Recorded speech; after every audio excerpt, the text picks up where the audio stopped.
ಮನೆಯ ಹಿತ್ತಲಿನಲ್ಲಿರುವ ಅದೆಷ್ಟೋ ಸಸ್ಯಗಳು ಸಾಮಾನ್ಯ ಕಾಯಿಲೆಗಳಿಗೆ ಪರಿಣಾಮಕಾರಿ ಪರಿಹಾರವನ್ನ ನೀಡುತ್ತದೆ. ಹೂವಿನ ಗಿಡಗಳ ನಡುವೆಯೇ ಬೆಳೆದು ಆರೋಗ್ಯ ವೃದ್ಧಿಸುವ ಕೆಲಸ ಮಾಡುವ ಪುಟ್ಟ ಪುಟ್ಟ ಗಿಡಗಳ ಆರೋಗ್ಯ ಗುಣ ಮಾತ್ರ ಬಹುದೊಡ್ಡದು. ಅದರಲ್ಲಿ ದೊಡ್ಡಪತ್ರೆ ಗಿಡ ಕೂಡ ಒಂದು.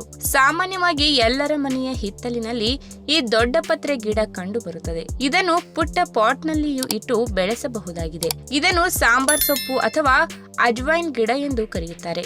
ಇದು ಸಾಮಾನ್ಯ ಶೀತ ಜ್ವರಕ್ಕೆ ಉತ್ತಮ ಮನೆಮದ್ದಾಗಿದೆ. ಆರೋಗ್ಯ ಹದಗೆಟ್ಟ ತಕ್ಷಣ ಆಸ್ಪತ್ರೆಗೆ ಓಡುವ ಬದಲು ಒಮ್ಮೆ ಮನೆಯ ಹಿತ್ತಲಿನಲ್ಲಿ ಕಣ್ಣಾಡಿಸಿ ಅಥವಾ ಆಯುರ್ವೇದದ ವೈದ್ಯರನ್ನು ಒಮ್ಮೆ ಸಂಪರ್ಕಿಸಿ. ಯಾವುದೇ ಅಡ್ಡ ಪರಿಣಾಮಗಳಿಲ್ಲದೆ ಮನೆಯಲ್ಲೇ ಸಿಗುವ ಪದಾರ್ಥಗಳಿಂದ ಹೇಗೆ ಅನಾರೋಗ್ಯವನ್ನ ಸರಿಪಡಿಸಿಕೊಳ್ಳುವುದು ಎಂದು ಹೇಳುತ್ತಾರೆ. ಹಾಗಾದ್ರೆ ಬನ್ನಿ, ಈ ದೊಡ್ಡಪತ್ರೆ ಸೊಪ್ಪು ಯಾವೆಲ್ಲ ಆರೋಗ್ಯ ಸಮಸ್ಯೆಗಳಿಗೆ ಪರಿಹಾರ ನೀಡುತ್ತದೆ ಎನ್ನುವುದರ ಬಗ್ಗೆ ಇವತ್ತಿನ ವಿಡಿಯೋ ಮುಖಾಂತರ ತಿಳಿದುಕೊಳ್ಳೋಣ. ಅದಕ್ಕಿಂತ ಮುಂಚೆ ನೀವಿನ್ನು ನನ್ನ ಚಾನಲ್ಗೆ ಸಬ್ಸ್ಕ್ರೈಬ್ ಆಗಿಲ್ಲ ಅಂದ್ರೆ ಪ್ಲೀಸ್ ಸಬ್ಸ್ಕ್ರೈಬ್ ಮಾಡ್ಕೊಳ್ಳಿ. ಹಾಗೆ ಪಕ್ಕದಲ್ಲಿ ಇರುವಂತಹ ಬೆಲ್ ಐಕಾನ್ ಕ್ಲಿಕ್ ಮಾಡಿ. ಸಾಮಾನ್ಯವಾಗಿ ಆಹಾರ ಸೇವನೆಯಲ್ಲಿ ಬದಲಾವಣೆ, ಹವಾಮಾನದಲ್ಲಿ ವ್ಯತ್ಯಾಸದಿಂದ ಶ್ವಾಸಕೋಶದಲ್ಲಿ ಕಫ ಕಟ್ಟಿಕೊಳ್ಳುತ್ತದೆ. ಇದರಿಂದ ಶೀತವಾದರೆ ಎಷ್ಟು ದಿನವಾದರೂ ಕಡಿಮೆಯಾಗುವುದಿಲ್ಲ.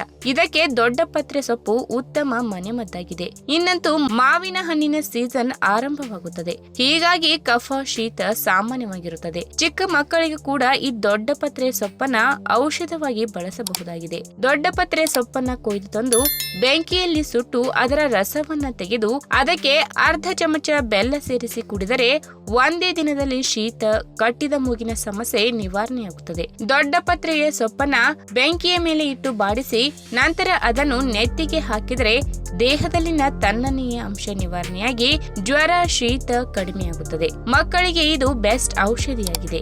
ಇನ್ನು ದೊಡ್ಡಪತ್ರೆಯಲ್ಲಿ ವಿಟಮಿನ್ ಸಿ, ಫೈಬರ್ ಮತ್ತು ಕ್ಯಾಲ್ಸಿಯಂ ಗುಣ ಹೇರಳವಾಗಿದೆ. ಇದು ದೇಹದಲ್ಲಿ ರೋಗ ನಿರೋಧಕ ಶಕ್ತಿಯನ್ನ ಬಲಗೊಳಿಸಲು ಸಹಾಯ ಮಾಡುತ್ತದೆ. ಕೀಟಗಳು ಕಚ್ಚಿದಾಗ ಕೆಂಪು ಗುಳ್ಳೆಗಳು ಕಾಣಿಸಿಕೊಳ್ಳುತ್ತದೆ. ಕೆಲವೊಮ್ಮೆ ಉರಿ, ಬಾವು ಕಾಣಿಸಿಕೊಳ್ಳುತ್ತದೆ. ದೊಡ್ಡಪತ್ರೆ ರಸವನ್ನ ತೆಗೆದು ಕೀಟ ಕಚ್ಚಿದ ಜಾಗದಲ್ಲಿ ಹಚ್ಚಿದರೆ ಗಂಟೆಗಳ ಒಳಗೆ ಶಮನವಾಗುತ್ತದೆ. ದೊಡ್ಡಪತ್ರೆ ಸೊಪ್ಪನ್ನ ಚಟ್ನಿ, ತಂಬುಳಿ ಅಥವಾ ಕರಕಲಿ ಮಾಡುವ ಮೂಲಕ ಸೇವಿಸಬಹುದು. ಅಲ್ಲದೆ ದೋಸೆ ಮಾಡುವಾಗ ದೊಡ್ಡಪತ್ರೆ ಎಲೆಯನ್ನ ಬಳಸಬಹುದಾಗಿದೆ. ಇದು ಹೆಚ್ಚು ರುಚಿಯೊಂದಿಗೆ ಆರೋಗ್ಯವನ್ನು ಕೂಡ ವೃದ್ಧಿಸುತ್ತದೆ. ಇನ್ನು ದೊಡ್ಡಪತ್ರೆಯ ಗಿಡದ ಎಲೆಯನ್ನು ತಂದು ಬಾಡಿಸಿ ರಸ ತೆಗೆದು ಜೇನುತುಪ್ಪ ಸೇರಿಸಿ ಕುಡಿದರೆ ಮಲಬದ್ಧತೆ ಸಮಸ್ಯೆ ನಿವಾರಣೆಯಾಗುತ್ತದೆ. ಅರಿಶಿನ ಕಾಮಾಲೆ ಇದ್ದವರಿಗೂ ಕೂಡ ದೊಡ್ಡಪತ್ರೆ ಸೊಪ್ಪು ಉತ್ತಮ ಮನೆಮದ್ದಾಗಿದೆ. ಈ ಎಲೆಯನ್ನ ಆಹಾರ ರೂಪದಲ್ಲಿ ಅಂದರೆ ಚಟ್ನಿ, ತಂಬುಳಿ ಮಾಡಿ ಸೇವಿಸಿದರೆ ಕೆಲವೇ ದಿನಗಳಲ್ಲಿ ಕಾಯಿಲೆ ಚೇತರಿಕೆಯನ್ನ ಕಾಣುತ್ತದೆ. ಕಂಬಳಿ ಹುಳು, ಇಸುಬು ಇಂತಹ ಕೀಟಗಳು ಕಚ್ಚಿದರೆ ಸಹಿಸಲಾರದ ಉರಿ ಚರ್ಮಕ್ಕಾಗುತ್ತದೆ. ಇದನ್ನು ತಡೆಯಲು ಈ ದೊಡ್ಡಪತ್ರೆ ಸೊಪ್ಪು ಸಹಾಯಕವಾಗಿದೆ. ಇನ್ನು ಆರೋಗ್ಯ ಸಮಸ್ಯೆಗೆ ರಕ್ತ ಮಲಿನವಾಗುವುದು ಕೂಡ ಒಂದು ಕಾರಣವಾಗುತ್ತದೆ. ರಕ್ತ ಶುದ್ಧಿಯಾದಾಗ ದೇಹದಲ್ಲಿ ರೋಗ ನಿರೋಧಕ ಶಕ್ತಿ ಕೂಡ ಹೆಚ್ಚುತ್ತದೆ. ಆ ಕೆಲಸವನ್ನು ದೊಡ್ಡಪತ್ರೆ ಸೊಪ್ಪು ಮಾಡುತ್ತದೆ. ದೊಡ್ಡಪತ್ರೆ ಎಲೆಯ ರಸಕ್ಕೆ ಬೆಲ್ಲ ಸೇರಿಸಿ ಕುಡಿದಾಗ ಬೆಲ್ಲ ಕೂಡ ದೇಹಕ್ಕೆ ಒಳ್ಳೆಯ ಪದಾರ್ಥವಾಗಿದೆ. ಇದು ದೇಹದಿಂದ ವಿಷಯುಕ್ತ ಪದಾರ್ಥವನ್ನ ಹೊರಹಾಕಲು ನೆರವಾಗುತ್ತದೆ. ಆದ್ದರಿಂದ ನಿಮ್ಮ ಮನೆಯ ಹಿತ್ತಲಿನಲ್ಲಿ ದೊಡ್ಡಪತ್ರೆ ಸೊಪ್ಪಿದ್ದರೆ ಜೋಪಾನ ಮಾಡಿ ಉಳಿಸಿಕೊಳ್ಳಿ. ಆರೋಗ್ಯ ಉತ್ತಮಗೊಳಿಸುವಲ್ಲಿ ಪ್ರಮುಖ ಪಾತ್ರ ವಹಿಸುತ್ತದೆ. ಇನ್ನು ಗಟ್ಟಿ ಆಹಾರಗಳ ಸೇವನೆ ಮಾಡಿದಾಗ ಬೇಗನೆ ಜೀರ್ಣವಾಗುವುದಿಲ್ಲ. ಅಂತಹ ಸಂದರ್ಭದಲ್ಲಿ ಅಜೀರ್ಣತೆ ಉಂಟಾಗುತ್ತದೆ. ಇದರಿಂದ ಹೊಟ್ಟೆ ನೋವು, ವಾಂತಿಯಂತಹ ಆರೋಗ್ಯ ಸಮಸ್ಯೆಗಳು ಕಾಣಿಸಿಕೊಳ್ಳುತ್ತದೆ. ಇದಕ್ಕೆ ದೊಡ್ಡಪತ್ರೆ ಸೊಪ್ಪು ದಿನ ಕಳೆಯುವುದರೊಳಗೆ ಪರಿಹಾರ ನೀಡುತ್ತದೆ. ಅದರ ಎಲೆಯನ್ನ ಉಪ್ಪಿನೊಂದಿಗೆ ಸೇರಿಸಿ ಜಗಿದು ರಸವನ್ನ ನುಂಗಿದರೆ ಜೀರ್ಣಶಕ್ತಿ ಉತ್ತಮವಾಗುತ್ತದೆ. ತಿಂದ ಆಹಾರಗಳು ಸರಿಯಾಗಿ ಜೀರ್ಣ ಮಾಡಲು ಸಹಾಯ ಮಾಡುತ್ತದೆ. ಗ್ಯಾಸ್ಟ್ರಿಕ್ ಸಮಸ್ಯೆಗೆ ದೊಡ್ಡಪತ್ರೆ ಉತ್ತಮ ಮನೆಮದ್ದಾಗಿದೆ. ಉಪ್ಪಿನೊಂದಿಗೆ ಎಲೆಯನ್ನು ತಿಂದಾಗ ಗ್ಯಾಸ್ಟ್ರಿಕ್ ಸಮಸ್ಯೆ ಶಮನವಾಗುತ್ತದೆ.